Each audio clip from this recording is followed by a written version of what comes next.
A few of us were here for Sarbanes-Oxley. We remember WorldCom, we remember Enron, and the need for a PCAOB. We were then here, even more of us were here, for Madoff and the need to apply the PCAOB to broker-dealers.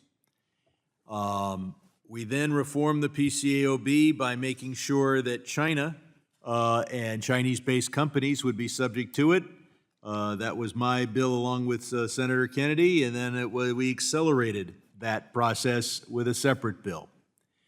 And then the most recent development was this committee voting to defund the PCAOB, transfer it to the SEC, and not give the SEC any funding or ability to charge fees in order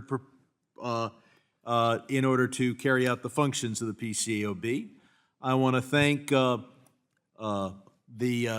most powerful unknown person in Washington, Elizabeth McDowell, for the Senate parliamentarian for striking that provision.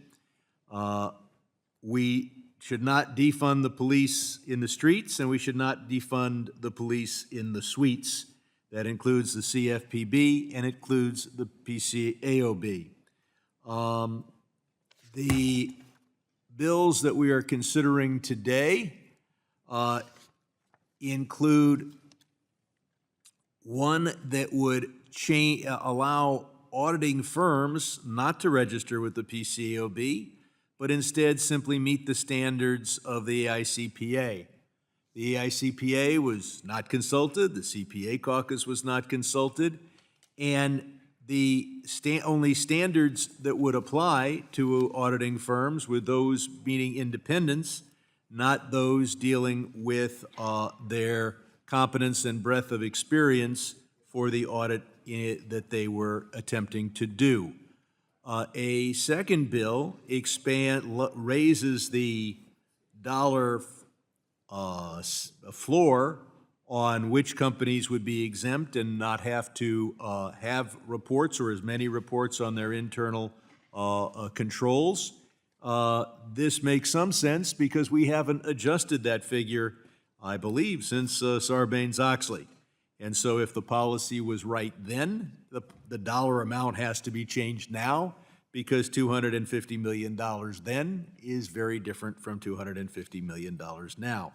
So I look forward to these hearings and working on these bills.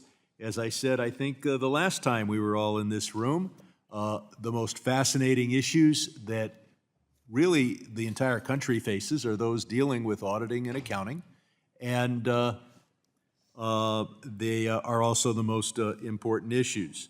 So Sarbanes-Oxley was passed virtually unanimously. We need internal control.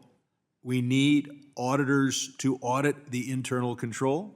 And we need PCAOB to audit the auditors. And while this process may be expensive, you know what's more expensive? An Enron or a WorldCom or both pretty much at the same time.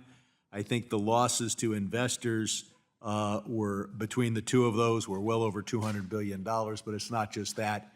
The loss of confidence in our capital markets cost this country even more than the $200 to $250 billion lost on those two stocks. I yield back.